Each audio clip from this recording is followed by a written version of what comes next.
देश में monkey pox की वजह से पहली मौत के बाद और राष्ट्रीय राजधानी में अब 3 केसेस जब हो गए मंकी पॉक्स के, तो इसको लेके तमाम तैयारियां सरकारी महकमे में और दिल्ली के अस्पतालों में बढ़ाई जा रही हैं। इस मसले पे बात करने के लिए हमारे साथ एलएनजेपी के डायरेक्टर हैं डॉक्टर सुरेश कुमार। सर, हम लोग लगातार बात कर रहे हैं मंकी पॉक्स के सिचुएशन पे। अब जब तीसरा केस आ गया है तो ये बताया जा रहा है कि सरकार की तरफ से अस्पतालों को अपनी व्यवस्थाओं को बेहतर करने के लिए कहा गया है, तो क्या तब्दीली है? शुरू में हमारे पास 6 बेड थे, 6 bed were reserve for monkey pox. Now we have 10 isolation bed and 10 another bed who are there for confirmed positive के लिए। तो टोटल 20 बेड हमारे पास लोकनायक में अभी बढ़ाकर उपलब्ध कराए गए हैं।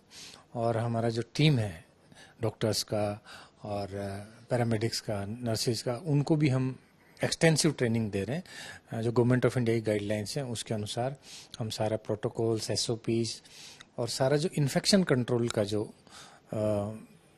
मापदंड है, गाइडलाइंस हैं, उसको पूरा हम इंश्योर कर रहे हैं कि जो ये पेशेंट्स आते हैं उनको कोई दिक्कत ना हो और प्रॉपर उनका मैनेजमेंट हो, ट्रीटमेंट हो। और हमारा जो सारा स्टाफ है वो पूरी तरह से तैयार है।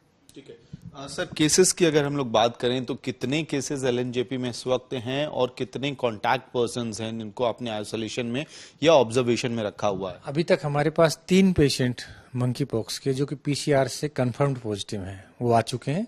एक जो शुरू का व्यक्ति था जो कि 22 जुलाई को एडमिट हुआ था, वो ठीक होकर घर भी चला गया। ये हमारे लिए बहुत ही खुशी की बात है कि हमारी पूरी टीम ने, डॉक्टर ने बहुत मेहनत की और पेशेंट ठीक हो गया, घर भी चला गया।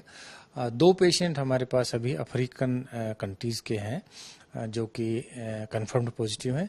इसके अतिरिक्त 2 और संदिग्ध हैं जो कि इनके हिस्ट्री है स्किन लीजन्स का, फीवर का, और उनके जो सिम्टम है टिपिकल मंकी पॉक्स के जैसे हैं, उनका सैंपलिंग हमने एनआईवी पुणे में एक पेशेंट का भेजा हुआ है। एक पेशेंट का सैंपल हमने all India institute of medical sciences नई दिल्ली एम्स में भेजा है।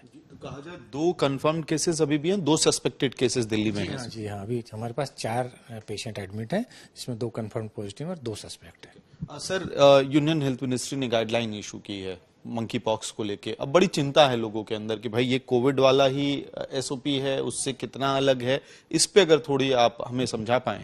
देखिए, क्योंकि मंकी पॉक्स एक नया बीमारी है, तो निश्चित रूप से क्या करना चाहिए, क्या नहीं करना चाहिए, क्या क्या सावधानियां बरतनी चाहिए, ये बहुत ही महत्वपूर्ण है। जैसे कि हमें पता है कि ये जो वायरस है कोविड के वायरस से अलग है, डिफरेंट है, डीएनए वायरस है और जूनोटिक डिजीज है। ज़्यादातर जो हमारे पास केसेस आ रहे हैं वो वही लोग आ रहे हैं या तो जिनको कॉन्टैक्ट का हिस्ट्री है या किसी मंकी पॉक्स से संक्रमित व्यक्ति के संपर्क में आए हैं।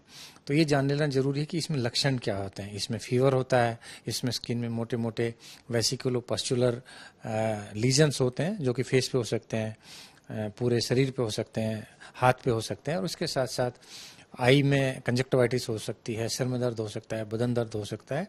तो ये पहचानना जरूरी है। और ये जो बीमारी है इसमें ऑक्सीजन की कमी नहीं होती, इसमें फेफड़े का इन्वॉल्वमेंट नहीं होता, स्किन का इन्वॉल्वमेंट ज़्यादा होता है। और ये उन लोगों को ज़्यादा इफेक्ट करता है जिसकी इम्यूनिटी कमज़ोर है, जैसे कि HIV एड्स के पेशेंट हैं, IV ड्रग अब्यूजर्स हैं, MSM पॉपुलेशन है, कैंसर के जो व्यक्ति हैं, उनको ये ज़्यादा सतर्क रहने की आवश्यकता है। और जो परिवार वाले हों पेशेंट के, उनको क्या सतर्कता बरतनी है? देखिए, परिवार वालों के लिए सबसे महत्वपूर्ण है कि जो व्यक्ति संक्रमित है उससे एक तो दूरी बना के रखें, उसको अलग कमरे में रखें, और यदि जब तक उसके टेस्ट नहीं होते या उसको डॉक्टर से सलाह नहीं मिलती तब तक उसके जो बेड शीट्स हैं, टॉवल्स हैं, कपड़े हैं, वो शेयर ना करें, और उसका टॉयलेट भी शेयर ना करें, वो बेटर है। और मास्क का प्रयोग करें। मास्क जो है वो बहुत आवश्यक है कि पेशेंट्स को भी मास्क लगाएं और खुद भी सभी लोग जो हैं वो मास्क लगा के रखें, और हैंड हाइजीन का विशेष ध्यान रखें। इसके साथ साथ सोशल डिस्टेंसिंग है। और ये जरूरी कि यदि किसी को भी स्किन में लीजन्स होते हैं और फीवर होता है तो उसको तुरंत डॉक्टर के साथ कंसल्ट करना चाहिए। मतलब सतर्कता के दिन दिल्ली में बढ़ते जा रहे, एक तरफ कोविड के केसेस में छलांग है जिसमें मास्क जरूरी है, और साथ में इसमें भी आप कह रहे हैं कि जहां सस्पेक्टेड केसेस लग रहे हो वहां ये सतर्कता रखनी है। एक आखिरी सवाल सर, प्राइवेट अस्पतालों को भी तैयारी के लिए कहा गया है, तो उससे क्या समझा जाए और कितनी तैयारियां उस एंड पे दिख रही हैं? देखिए, अभी हमारे पास 3-4 जो प्राइवेट हॉस्पिटल हैं उनको भी बेड तैयार रखने के लिए कहा है। साउथ दिल्ली में है, एक ट्रांसयमुना में, और अलग अलग डिस्ट्रिक्ट में वो बेड्स रिजर्व किए गए हैं। तो ये तो एक सरकार का जो है बेटर प्रिपेयर्डनेस, वो जरूरी है कि यदि संख्या बढ़ती है तो हम उन पेशेंट्स को वहां पर भी रख सकते हैं। बात करने के लिए बहुत बहुत धन्यवाद। तो साफ तौर पे हेल्थ एक्सपर्ट्स कह रहे हैं कि मंकी पॉक्स के मामलों में भले ही आंकड़े कम हैं इस वक्त, लेकिन अब सतर्कता के दिन आ गए हैं, ध्यान रखना जरूरी है, डूज और डोंट्स को समझना जरूरी है, और उसी तरह से मंकी पॉक्स के खिलाफ लड़ाई जीती जा सकती है।